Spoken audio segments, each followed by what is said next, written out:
Welcome to Viva La Visionary, the podcast that celebrates the innovative ideas and mindsets of entrepreneurs and visionaries. Join your host, Coach Bob Schittefeld, as he dives into inspiring stories and practical insights from trailblazers who are changing the game. Whether you're an aspiring entrepreneur or a seasoned leader, this show is your source for motivation and creativity. Let's embark on this exciting journey together. Hi there, Coach Bob, founder of the Visionary Forum and host for our podcast, Viva La Visionary. Very excited to have Donna Murray-Brown here. Donna, how are you today? I am fabulous. I'm doing Of well. course you Thank are. Bob. How are you?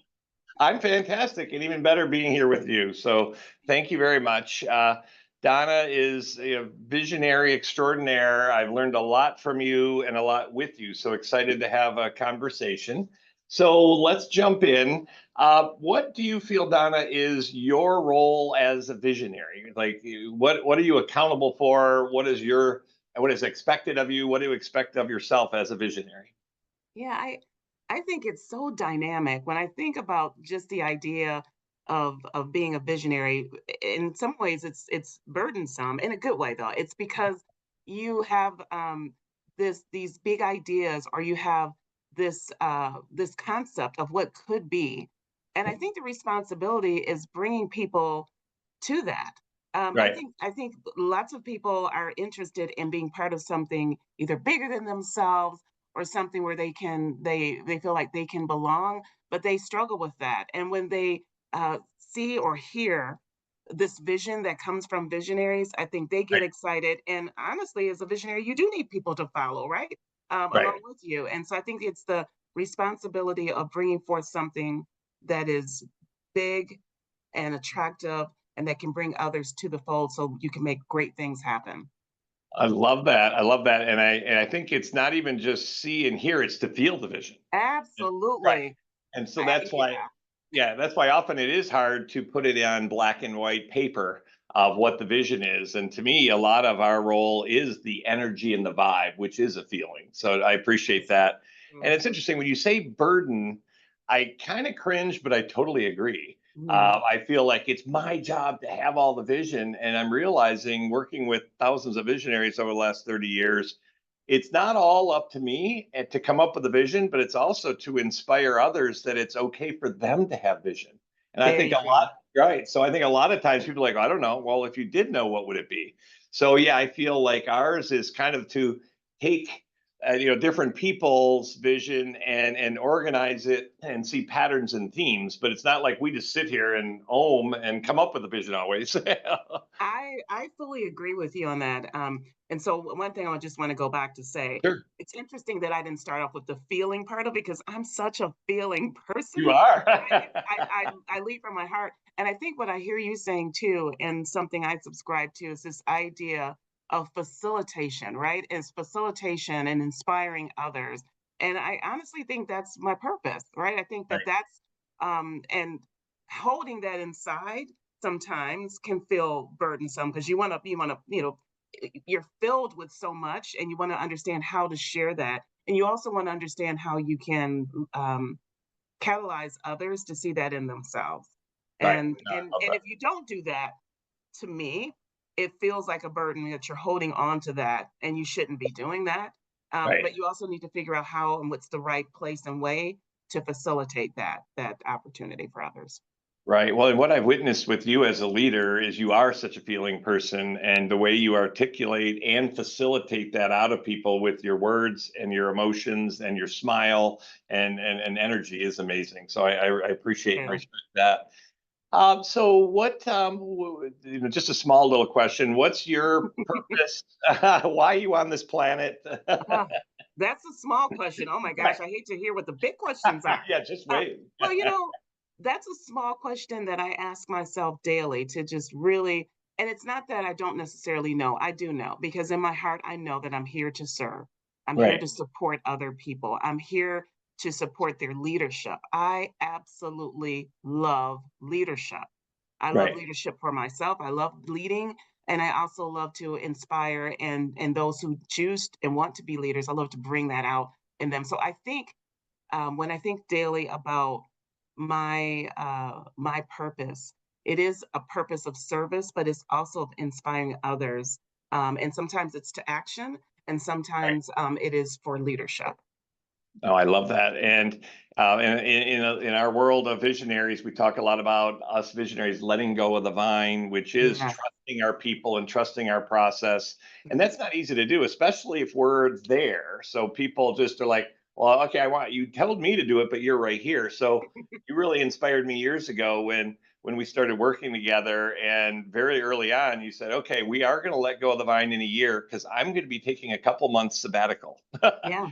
And Yeah. so, and I use that as an example that maybe, I don't know if everyone can afford it or whatever, but you just had a vision of that you were going to be taking care of yourself. You were going through leadership development on your own. And so to Hmm. trust them and give them a time frame to say, we have a year, but I trust you. And then, so speak to that on taking a sabbatical and trusting people and how you let go of the vine.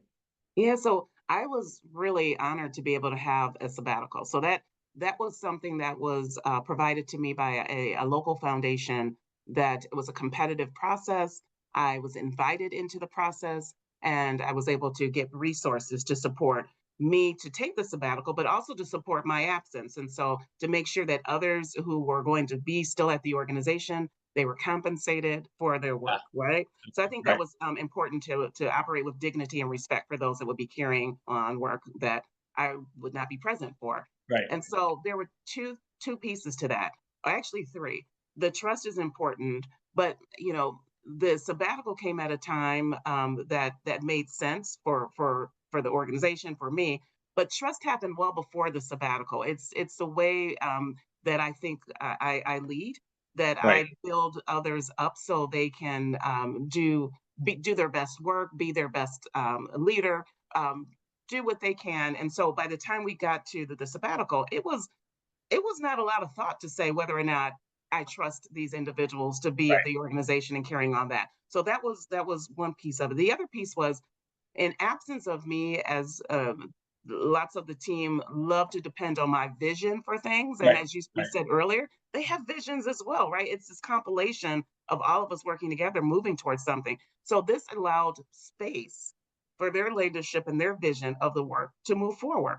So right, guess what? When I came back, there were some things that were changed. Hey, Donna, while you were gone, we'd like to right, do it this way better, right? And so it allowed their leadership to flourish, as well as for their vision to be developed in the absence of me, right? And right. then what did it do for me? That's the third thing. The third thing for me, it actually gave me space. And Yeah, there isn't a way to stop the world, right? It's like, just make everything stop so I can think. Well, that doesn't happen. right, But with the sabbatical, it allowed me to think strategically about how can I care about myself? How can I develop myself? Right? And what are those things that make my heart sing? I had right, forgotten that I like to right, ride a bike and feel the wind in my hair. I've forgotten that, right? So right. this sabbatical allowed that space to kind of get back and tap into the things that bring me joy, but then also facilitate learnings that I needed to have to make me a better leader. I love that. And our next Visionary Summit coming up in March, the theme is around unlearning. So it is kind of, I was taught to be a salesperson, and this is how I sell Donna to do something. It's like, that's not who I am, but that's how I was trained. So I'm unlearning how to sell and just be me and be compelling.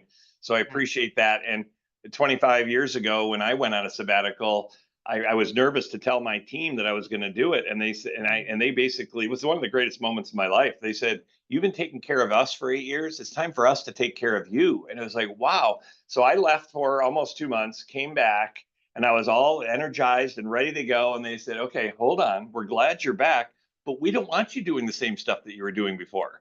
And so it was just like, wow, well, what do I do now? And that was kind of the beginning of I matter and me learning what matters most, who I am and why I'm here. And that's when I really was like, oh, I'm a visionary. And that's just for Mhm. me to be and go out and connect. So again, Mhm. even I don't know if everyone can take a sabbatical today, but I love the idea, even if it's, hey, gang, in 2 months, I'm taking a week off and I'm not going to be checking in. So what would have to happen for you that you would have to, and let's start practicing you having that responsibility. So I love that. Mhm. So I think that's a great lesson learned. What would be one other thing that you would share with visionaries as kind of something that really kind of moved the needle, a great aha for you as a visionary that you could share with the rest of the visionaries? So I think, sabbaticals one, but yeah, I think the other piece is that notion of leadership and having a vision being a burden, that's not the case. right, I kind of came into that thinking everything rested on uh, me. That burden right, was on me to make things right, to make people better, all of those things. And when I recognized that the burden actually was holding on to that and not letting that go, I love it. once Right, I once I let that go, it was magical. It was beautiful to see because what I was able to see was well beyond me. Was what other people had, the light in them, the leadership in them, the vision in them, and then for me, it was really just the idea of how do I facilitate that. And so awesome. the moment or the big thing for me really is that I can be kind of this uh, spark Right, if you will, in others, I can make that spark happen. And I didn't recognize that as an opportunity. I didn't recognize that as something that could make a difference in the way that it has. And honestly, it wasn't until people told me about me when I right. asked, can you share a little bit about my leadership? And that's what they told me. That's what reflected back to me. And that was a trend. So I had to learn and listen to what other people felt about me being in their lives. And that made the difference for me. I love it. Two things to respond to that is you mentioned burden, and that resonates with me. And to know, realize it's an honor, and it doesn't have to be hard. Most of us No. visionaries are good at kind of picking up on people's greatness. Jim Harbaugh, former coach at U of M, like him or Hmm. not like him, he's in San Diego now. I heard an interview with him 2 days ago, and when he was talking, he was looking, and it reminded me of a visionary that he's like, this quarterback is great and this lineman protects, and he spoke about, he's loyal and he's a leader and he's a hard worker.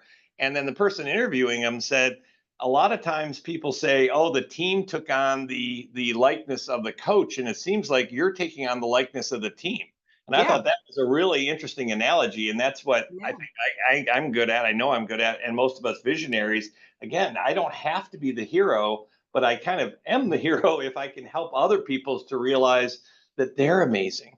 And so again, people are like, well, how do I figure out the vision? It's like, talk to people, listen, Yes. feel them. Yeah. So I love that. And the other comment is on the hero's journey. Joseph Campbell talks about, that sometimes we get bored. And so I want to go on this call to adventure, and I need to be the hero. I don't need to be the hero. There Mhm. doesn't even need to be a hero, but it's an interesting concept, and it's kind of cool as I'm going into the next stage of my life. It's like I'm kind of glad not to be the hero, Yeah. Yeah. just to sit Yeah. back and look at my kids and my employees and my clients. That's amazing. So very cool. So what's one issue or opportunity you're working on, or kind of Mhm. sitting with as a visionary? I think one of the things that I'm working on diligently, and some days I'm really, really good at it, and some days I have, more to do. And Right. that's really about being present. I think as a visionary, I have lots of visions. I have things like, it's like sparks happening Right. constantly that can be distracting. But it's the creative nature that I have about myself that I just see different things. I see patterns, I see colors, I Right. see Yeah. all kinds of things at once. And sometimes in that, I have to slow myself down to really be able to listen and be present without distraction. So, Right. I'm working on that. I'm meditating now. I'm doing other things and using tools that can help me be present. Right. And multitasking is not what I used to brag about. I can do this and this and that, and I don't don't brag about that anymore. I don't think it's brag worthy. I think what I want to be able to do is to focus very intentionally on whatever it is I'm doing, whomever I'm talking to, whatever I'm talking about. I just want to be present, and that's and in doing so, when I'm successful at it, I'm so joyful, and I see things, other things that I Right. haven't seen, and that brings me joy. I love that. And I think a lot of us visionaries are kind of built for speed and that we can handle stress, but that doesn't mean that's where we should live because it can break us down. And Yeah. so, yeah, lately I've been working less and slowing down and doing some more breathing and meditating and doing Hmm. retreats and whatnot. And that's helped so much. And so that is kind of foreign to at least my dad and that generation was, it was a linear world. I work harder and longer than I provided more results. And Yeah. that's not the way it needs to work, especially for us visionaries. I might have one great idea or conversation in 20 minutes. That may be all I need to do that week, or That's be right. That's right. as opposed to turning the crank and being the first one in and the last one out. And as I've been spending more time slowing down, my wife is like, wow, I do matter. And it's like, of course you matter. And it's like, well, now she's experiencing that. So Right. what a concept. You introduced me to someone recently, and they're in the nonprofit world, which I know you've spent a lot of time in the nonprofit world. And Mhm. I thought it was very interesting that when I asked, because they were looking for some coaching help, and it was, yeah, I need some help on business coaching and need some help on our communication and team building and trust building. And then third, he said, I want my people to have a life. And I Yeah. thought, oh, that's cool. And then you and I talked. I'm like, oh, well, that's maybe more of the nonprofit world, which maybe it is. And I'm going to ask you the difference between nonprofit and profit. But Hmm. as I've been reaching out to many of my clients who are visionaries in the for-profit world, and I shared that, and they were like, well, we need that too. And so I Hmm. see a shift where people are saying, we've been working people so hard. And now with us work from anywhere, work whenever, when do we have Hmm. time for ourselves and for our families and our health and whatnot? So I think that's a shift. And I just want to know if you want to comment, like how valuable is, and someone called that leadership development. I said, well, to me, it's life development, and I don't care what we call it, but it's Yeah. it's Yeah. helping people to know and feel like they matter at work. And who do we spend more time with than our coworkers, which is Right. kind of sad. But to use each other to realize our worth and to see our value. And so we can be more valuable at home. So any Mhm. comment on that piece of helping people? I guess one last thing before you answer is people come Mhm. into my session room, they're like, I love this company and I'm so stressed out. Yeah. Like, woo. And so again, thank you for your loyalty and your passion. And yet we have a life and it's all becoming one. So any comments Mm. on it all becoming one, helping our employees to know and act like they matter and giving them a life? Yeah. Yeah. And just kind of reflecting on what you're saying and just my experience with all of it. I go back to just kind of it's now almost 4 years ago that we experienced the onset of the pandemic.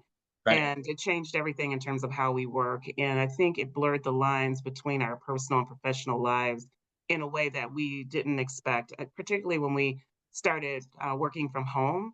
And if you didn't necessarily already have a home office because you were always going outside, you created these spaces in your closets and your bedroom and places that were different for you before, the onset of the pandemic.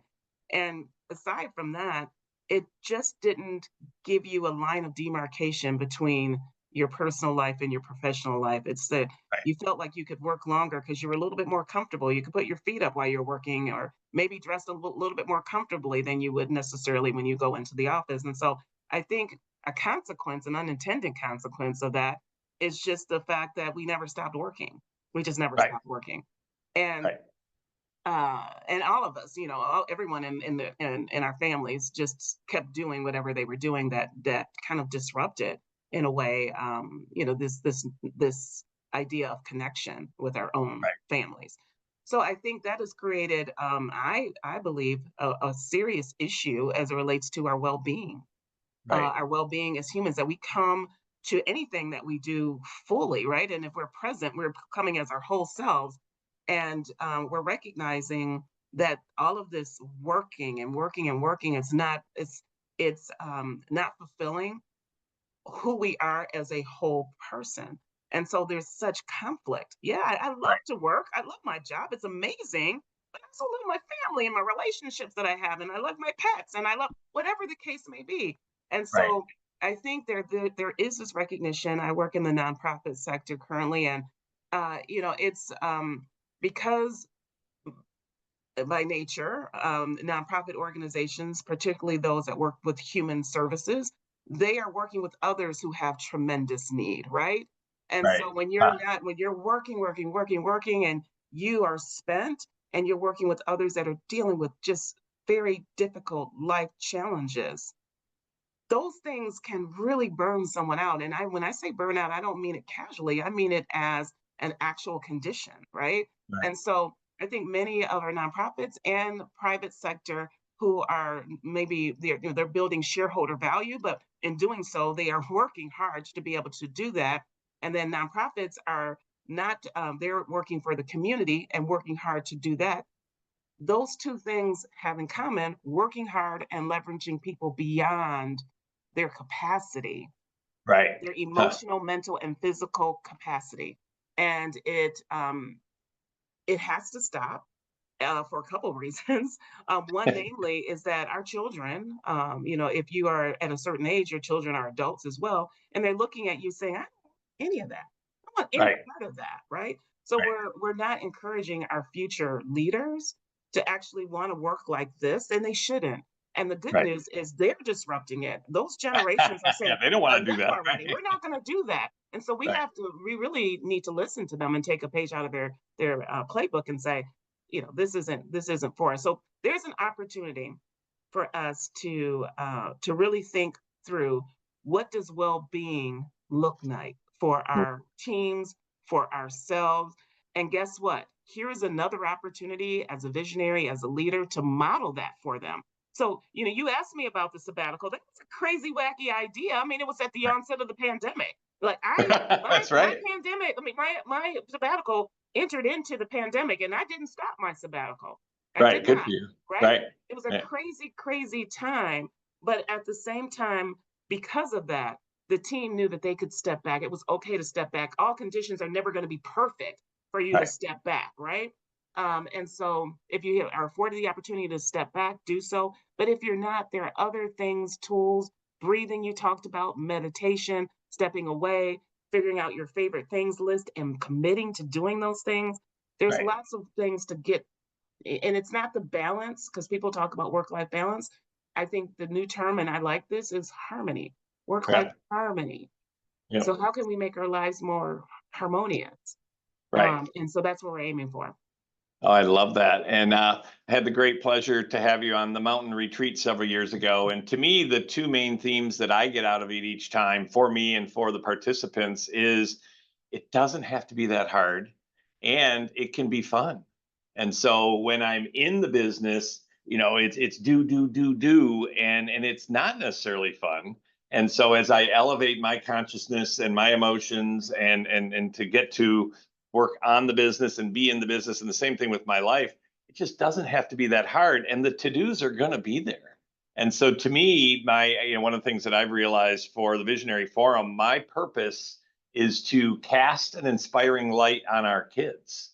And a few Yes. people are like, well, what does that have to do with the Visionary Forum? Well, to me, it's many of us are purposeful, purpose driven. And whether it's our kids or not, it could be our employees or just future generations. I mean, we're not headed necessarily in the right direction. And yet, to me, it's an opportunity for us visionaries to walk the talk.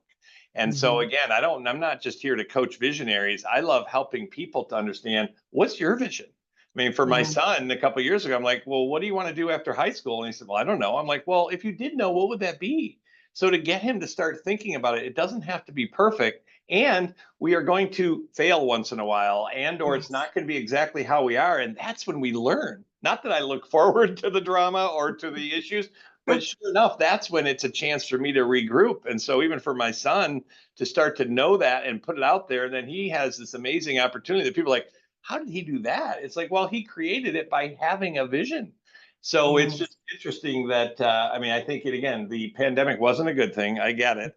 But at the end of the day, I think a lot of good things came out of it. We had a Absolutely. pretty good society. And as Jim Collins says, the enemy of great is good. And then it really was a drag, especially here in Michigan. We were locked down hard. And Yeah. yet it's like, you know what? Do we want to settle for good or are we going for great? And as you mentioned, our kids are like, I don't want to work my ass off and work 80 to 100 hours, right? So it's an opportunity for us to walk the talk. It's interesting.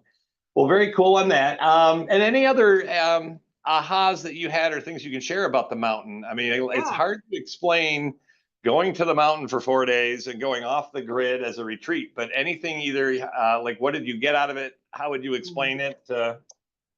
So the mountain experience for me was tremendous. One of the things I think that for me helps me, and perhaps it helps could help other people as well, is doing things you've never done before. What that does is it forces your brain to kind of activate in a different way. And so, oftentimes we're in this grind of working, working, working. We're in this box, and what it's done going to the mountain for me was breaking out of that box, right? Right, Being able to see things differently, being able to push through things that in some ways I was fearful of. I had never done those things before, and pushing through that and experiencing myself in a different way. But one of the takeaways for me that makes all of that work is the community that you've built. See, the idea of not having to do it alone is so powerful. yeah, And so I did some powerful things, and I didn't have to look to my left or right and see no one. There was someone there cheering me on, or someone saying, Donnie, you can do it, right. or just saying, I'm so proud of you. Or just Huh, even to be able to reflect on the experience together afterwards, that's right. priceless. And so the idea of, being a visionary, having experiences, growth and development alone is fine, but with others is so much better Yeah, because there's accountability that's built into that.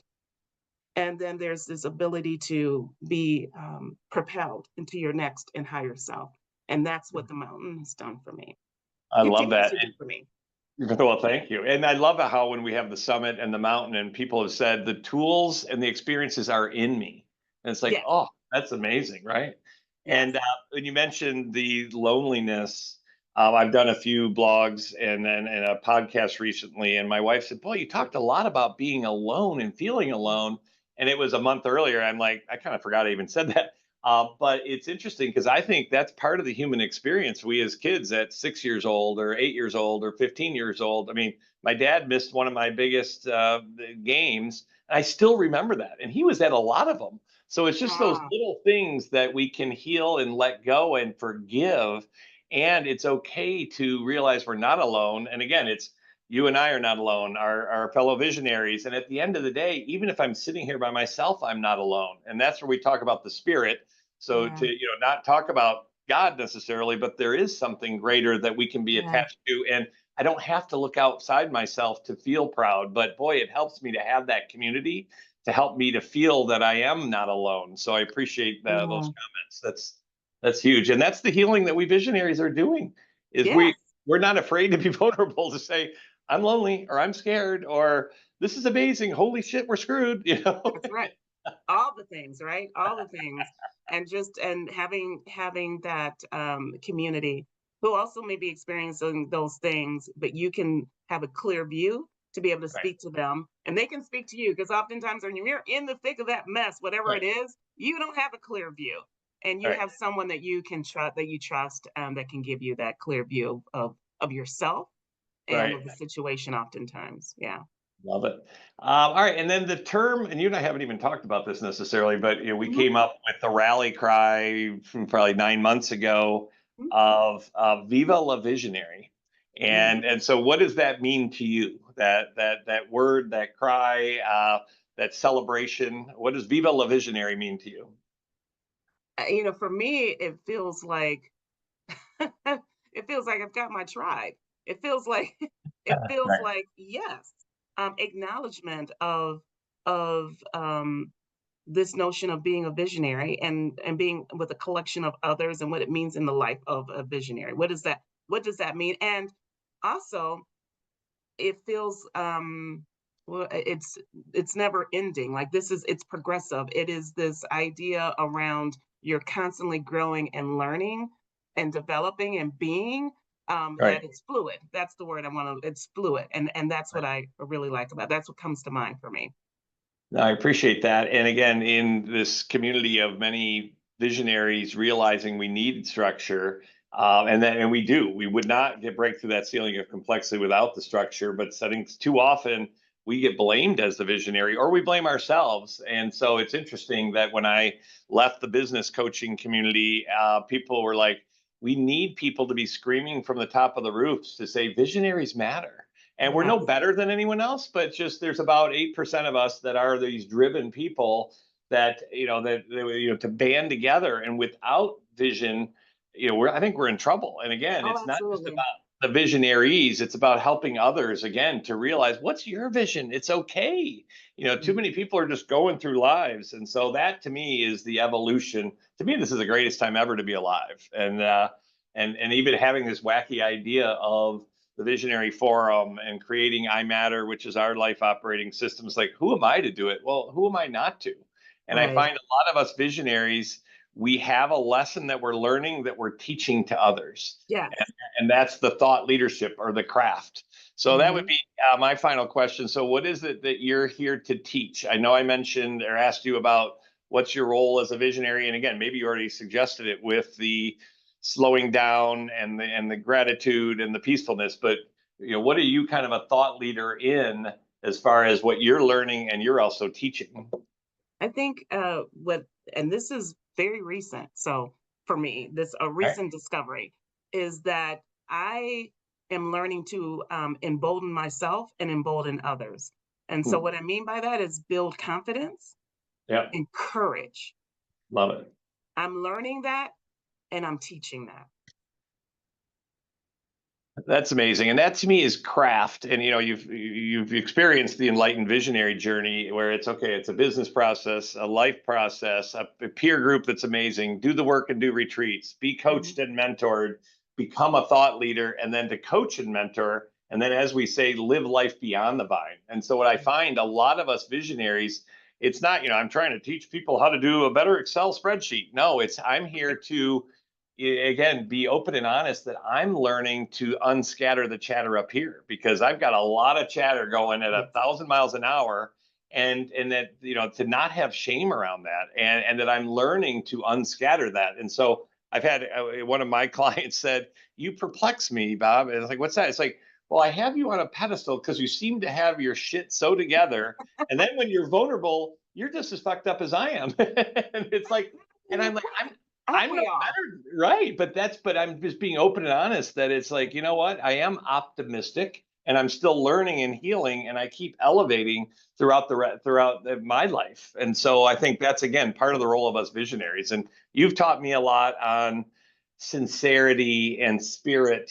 and leadership, and to watch you empower your team, and then to go and do so many great things. I'm excited to be with you and also do more together to help heal the Yeah. world. So I appreciate you and appreciate your time. Thank you. It's fun. It's fun. Yeah, Great to be with absolutely. you. All right. Well, have a great day, and Viva La Visionary. All right. Bye. Right. Thank you for tuning in to Viva La Visionary. We hope you enjoyed today's episode and found inspiration in our guest stories. If you loved what you heard, please subscribe, rate, and share the podcast with fellow dreamers and doers. Join us next time as we continue to explore the limitless possibilities of visionary thinking. Until then, keep dreaming big and taking action. Your vision matters.